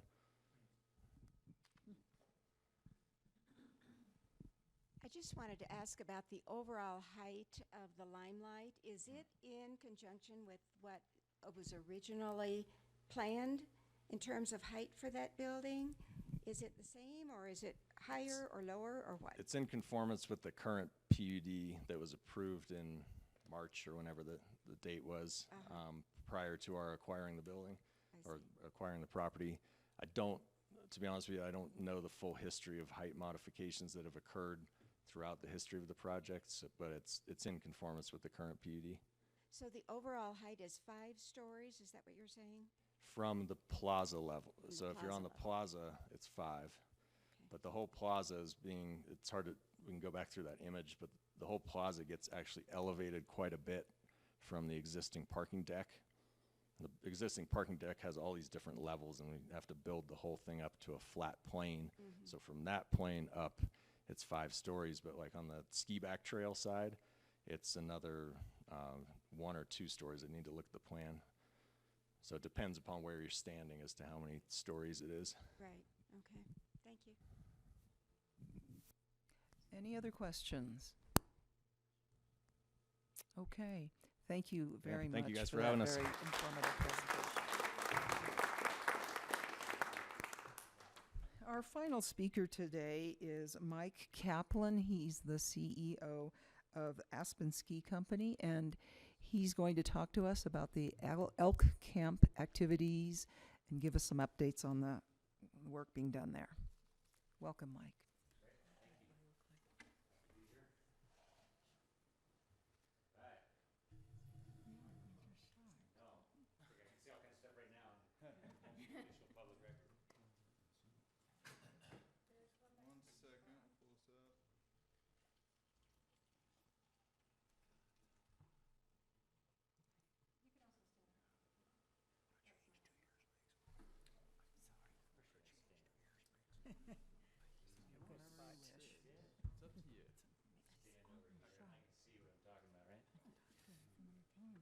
Can I advance the slides over to it? Cool. No, you can run it for me. Thank you, sir. Hi, everybody.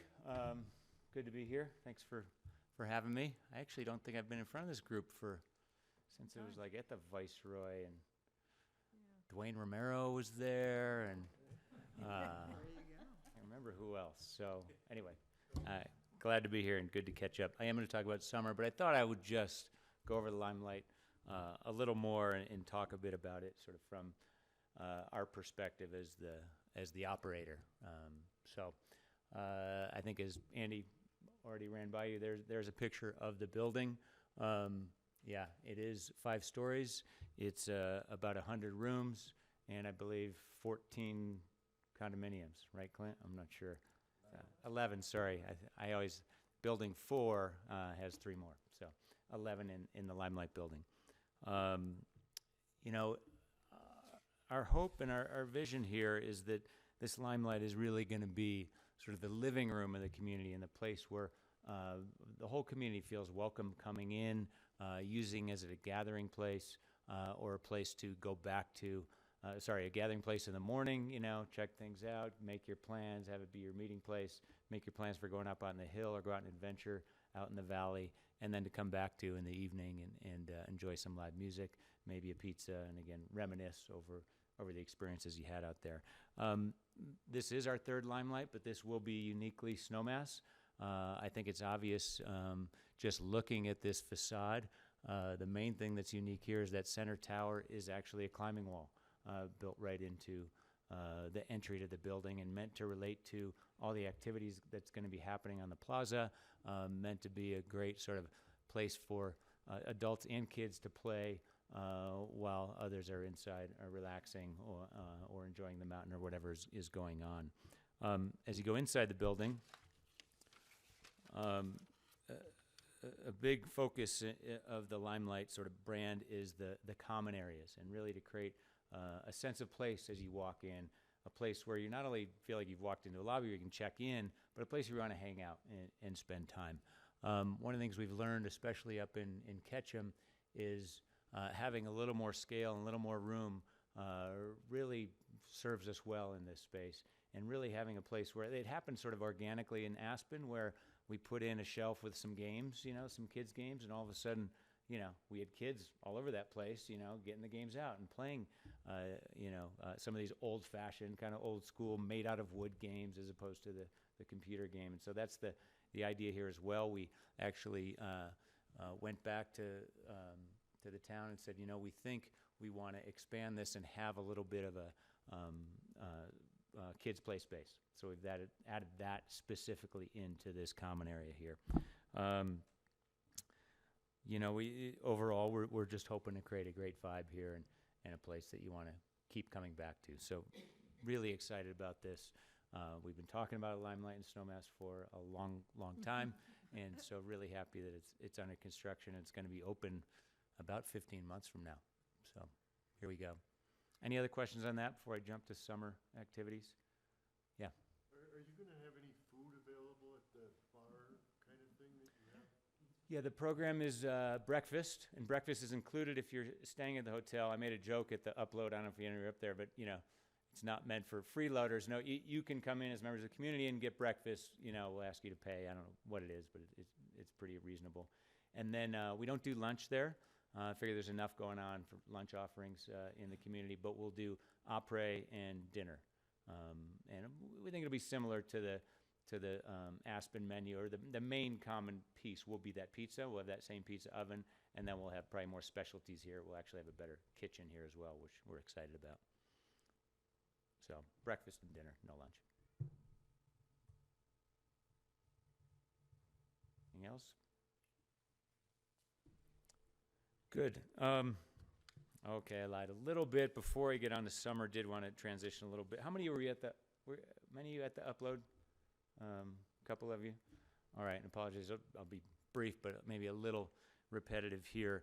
Obviously, the Aspen Skiing Company announced its participation in a deal this spring, which actually closed August 1st, where we partnered with KSL, a private equity group out of Denver, to acquire Interwest Resorts, Mammoth Mountain Resorts, and Squaw Valley Alpine. Aspen is separate from that new, yet-to-be-named company, but that company is forming up and going to be the second largest ski resort company in North America. It's about 20,000 acres of skiable terrain, about almost 7 million skier days. The idea there is to allow for so a little more competition in meeting the customer expectation, which has evolved over the years. Many look around the room, I'm guessing you guys have owned your second homes, your condos or whatever for a long time, 20 years, 30 years. And you've probably been coming almost exclusively here to ski. Don't travel around too much. But do your kids, do they tend to, I'm sure they come to your place for the holidays, but do they go to other places? What we found actually, that research is, on average, our guests are going and taking 3 destination trips a year, only one of them with us. And 30 years or so ago, that wasn't the case. You came to Snowmass, you fell in love with the Snowmass, and you just kept coming back to that one place. This next generation of traveler is tending to wander a little more. So our participation in that program is intended to help us meet that customer demand, to basically be part of a network where we can get our fair share of those wanderers, and then hopefully, of course, they find that this is the best place, and so they spend the most time, of course, with us. And then the second part of that is really around technology and the fact that technology is evolving so quickly. It's really hard for any single standalone company, especially in a small industry like this, to keep up with the customer expectations and demands for technology. So that's 2 of the sort of core reasons why we participated. It's very early on. It's all very formative. Can't tell you really what's going to happen a year from now. I can tell you that for this year, there's no reciprocity between passes. That's the most, commonly asked questions. Is my pass going to be good at Steamboat, or am I going to get half-price heli skiing up in Canada? Maybe no. No, that's not happening for this year, and it's all sort of under formation. In the meantime, we're staying really focused on our core, which is this place, which is Aspen Snowmass, and I'd submit Snowmass for sure, where we have a ton going on here. Quickly, just talking about some of those things. Over the last decade or so, we've invested about $100 million on Mountain. You've seen it in the restaurants being remodeled, the new high-speed quads. That includes the kids centers. All that stuff, we've really been full speed ahead, and it's every time I ride the gondola, I think about the old funnel lift and sitting on that lift and my legs falling asleep and hoping that bar didn't get twisted up in my pants as I try to get off and all that. So it really is a different resort in terms of uphill transportation capacity, the way we move around and navigate, and of course the dining experience. Of course, the Mountain is the same and only gotten better under Steve's leadership. So happy about that. We're going to keep pushing forward with that. We're doing things like installing high-speed Wi-Fi, true Wi-Fi I call it, in Elk Camp and Two Creeks to start with, but we want to light up the whole mountain, or all the mountain restaurants anyway. We're starting in the areas that have the worst cell phone reception. We added a grooming cat last year. We continue to upgrade that fleet, 50% of it every year. We're pushing hard on events, partnership with Rose in the town. We've got the U.S. Grand Prix for ski and snowboard coming to town. Those are really the freestyle ski and snowboard events, so it's pipe and park. And that's where all the Olympic qualifiers will be, and so we'll get a preview of the Olympic athletes who will be participating in South Korea that later on in the winter. What else? Lots of summer work and countless other things. New ad campaign, a lot of snowmaking infrastructure, new patrol headquarters for Snowmass, a ton of stuff going on here on Mountain, and we just continue to reinvest. It's critical. More strategically, what we've been working on is summer and how to really move the needle and get summer going in a way that's really sustainable from a mountain operations standpoint, which we then hope drives more sustainability on a year-round basis for the entire resort, for the hotels, for the retailers, for the residential owners. And we're really excited about the Lost Forest, which is really the new brand and headline for what we're trying to accomplish up on the mountain this summer, to be opening next summer. This branding, actually, we came up with in partnership with Karsh-Hagen, who is the agency we work with, and we were compelled by it. We think it's a great mark and a great name. There's sort of the brand concept they coined with our input was something happens here, something awakens us, something challenges us, pushes us to do more. You don't have to be a kid to believe out there, to believe that there's magic in nature. You just have to find it. So, playing on hopefully that youthful spirit that lives on in all of us. Taking a look at it, this map sort of shows what we're planning.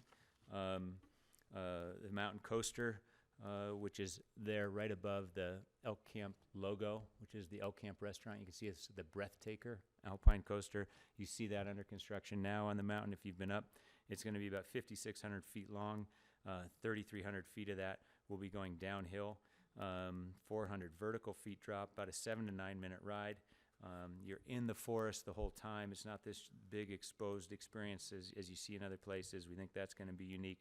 And the rider controls the speed. You basically have a brake or a bit of a wheel that allows you to speed up. But it is, you get pulled up, and then it's just gravity fed all the way down.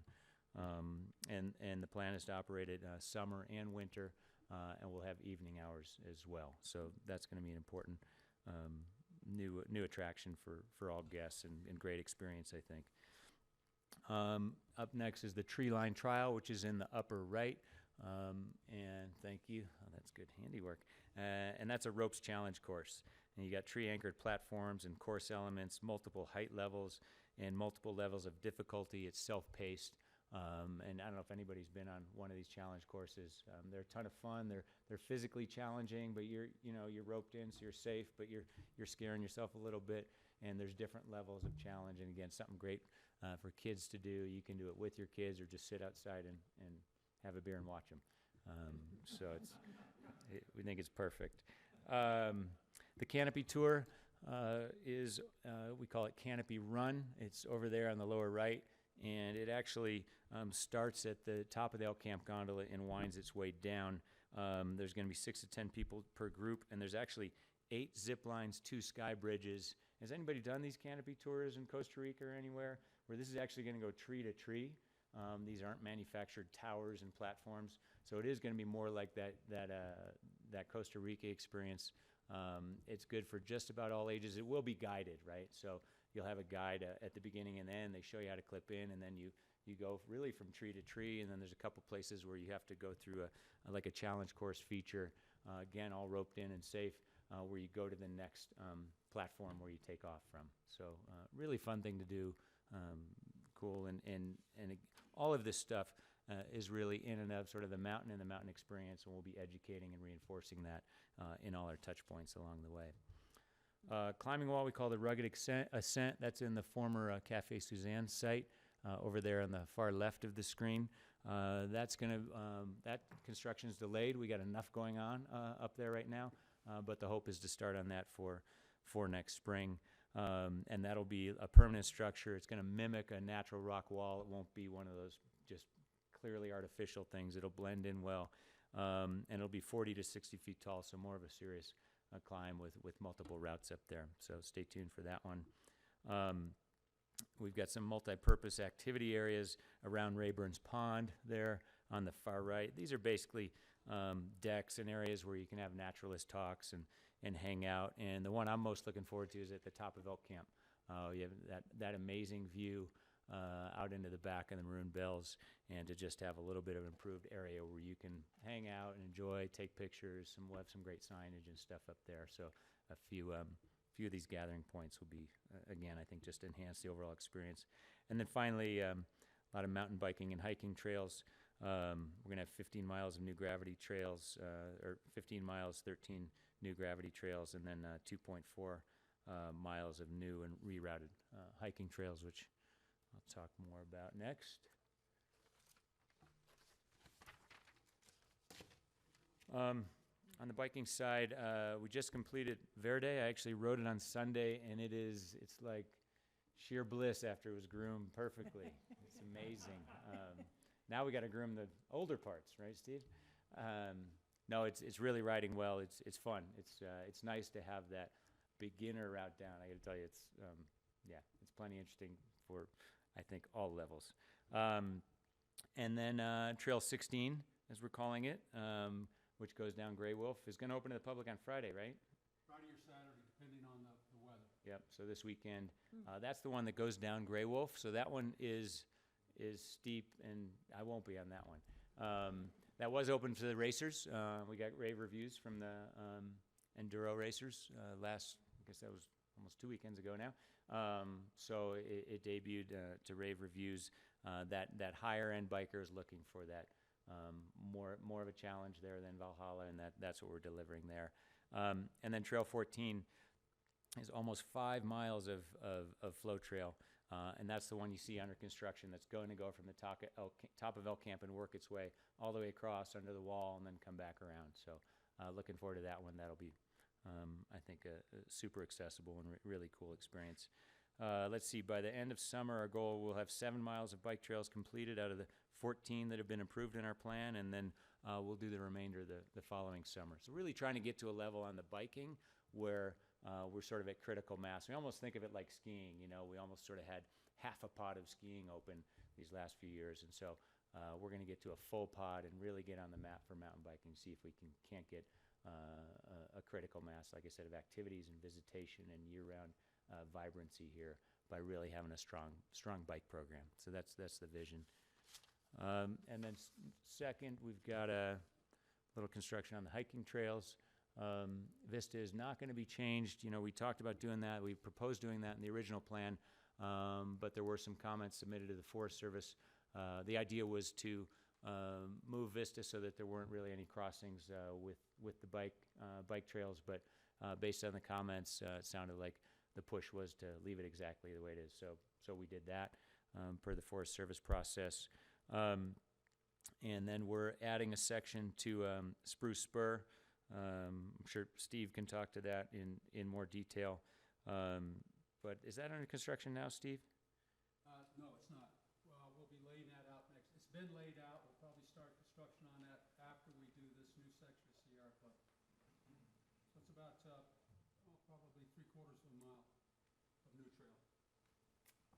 Got it. And then we're working on Sierra Club. The original, what we got approved in the plan, it turns out when we walked it on site, it was a little too close to the coaster. So we've talked to the Forest Service about realigning that in a way that's just more separated. If you're going on a hike up there, obviously you don't want to be right next to a developed recreation area. So we've got an improved plan there. So hopefully the Forest Service will allow for that pretty soon. We'll get that up and running this fall. Oh, we got approval now.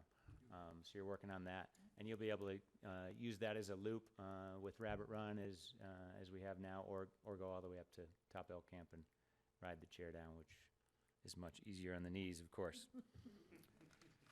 And that's really those are sort of my brief sort of presentation on what we've got planned in the short term here, and love to hear any further questions or suggestions. What provisions did you make for the wildlife, which we enjoy so much? For the wildlife, that's a big part of what we do with the whole Forest Service planning process. We have to go through a whole wildlife impact process, so we don't do construction when the wildlife are in that area, and we just pay close attention to it. There's I don't know, Steve, if there's any specific things that came up through the planning or construction or ongoing operations. Certainly during the whole EIS process, we had wildlife biologists in the fields looking at each one of these activities, and to be sure that we weren't going to be impacting them in a negative way. So it went through a thorough study. So that, in addition to our current wildlife plan, we feel like we're doing a pretty good job of protecting the wildlife up there.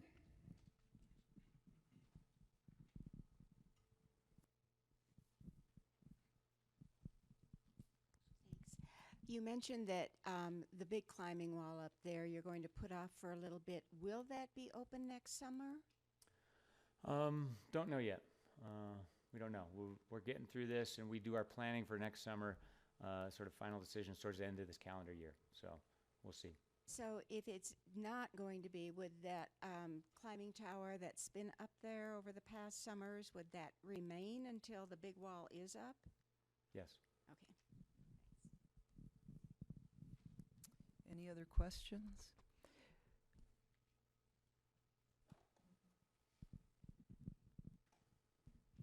Since you're going to have the Alpine slide active in the winter, any concerns with congestion between the restaurant and that area is already fairly busy and the slide? Perhaps moving signage or anything planned? We're just going to see how it works out. Yeah, I mean, we're going to watch it closely. That's why it is, you see the site is tucked into that hillside as much as it is. We don't get that much traffic right there, of people skiing up. That was when we originally designed the restaurant we were worried about. So you've got that lower entrance, and that seems to draw people in. So it's more the congestion. I think it's right around the gondola in the beginner area. So we think we're okay, but of course we're gonna watch it closely and baffle as necessary, but we hope not to have to. I have one question for you, Mike, from a part-time resident who couldn't be here. Will there be more efforts to recreate additional scenic uphill trails in the Elk Camp area away from the activities? I think you kind of answered that already. Yeah, but, I think we're trying to do that, and as we said, we get the feedback that wanted it left as is. Anything else, Steve, in the master plan I'm missing? No, there's not. But really, that's one of the reasons why we proposed that reroute of Vista, so that there was a good separation between the hiking trail and the bike trail. And it was made clear that people love that trail as is. So as Mike said, we're going to leave it. But in addition, we're going to complete that new section. So you'll have a choice. And then there again, this new section of the Sierra Club is well away from the coaster and the bike trail. So I think we've done, I think it's an improvement over what we've had in the past. Great. That's right. Clint wanted to point out the Discovery Trail, which is a multi-purpose uphill bike trail and hiking trail, which is over on the west side of the mountain. Thank you. True, and those, I rode out there on Sunday too, and those are great improvements. The new village bound and connector and all that is really in good shape. Are you planning on like it'll be a lift pass to be, will it be a pass to do all 5 activities in the Lost Forest in the summer, or will it be individually priced, or? They'll what? probably be both.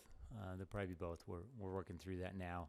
But yeah, you can see there's sort of some all access passes, and then a pay to ride program as well. And we haven't figured out exactly how that's going to dovetail into this overall, the premier pass. And It sounds like the age limit would probably be like 10 and up, or? I think that really depends on the feature, right? Right. Really depends. I think it's more height driven, but it's meant to be. We want it to really be as much for all ages as possible, right? Again, it's Snowmass, and we know people come with kids of all ages, and to have the Elk Camp restaurant. I sort of envision it. The Elk Camp restaurant in the winter is a pretty great family gathering place, and that's the goal and the hope for summer as well. A place where the whole family hangs out and has fun. On the zip line, where do you end up? How far, I know I can see where you start, but Yeah. where do you end up? And then how do you get back up? So the building, what do we call it? The Canopy Run. We have the building where you're going to end up is under construction now. It's at basically Lower Slider right now, right where Adams comes down, and if you look down to the right as you get to Slider, it's right there in that little opening.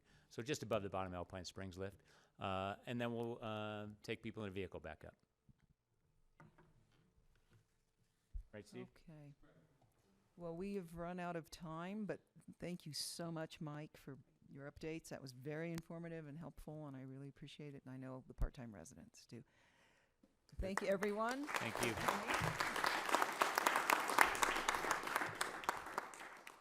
If you haven't yet signed up for your part-time residents email, do so at the back. We have some important surveys coming. Thank you all for coming. Have a good evening. Great evening, honey. Thank you. It's always so great to have these good speakers, And there's something to talk about. Yeah, We've there's a had lot too going many on. years with nothing. Thank you for doing such a great job. Wonderful, she did it. Oh, you were just, it's Oh, no. easy to. She had things, we have things to talk about. Well Thank you. done. Thanks for all your help. Thank you. Thanks for all your good. Tricky little. Yeah, good idea. Thank you for sharing it. Did the job, I think. That was great. It's so much fun to have good things to talk about. Oh, my God. I know, there's just so much going on there. So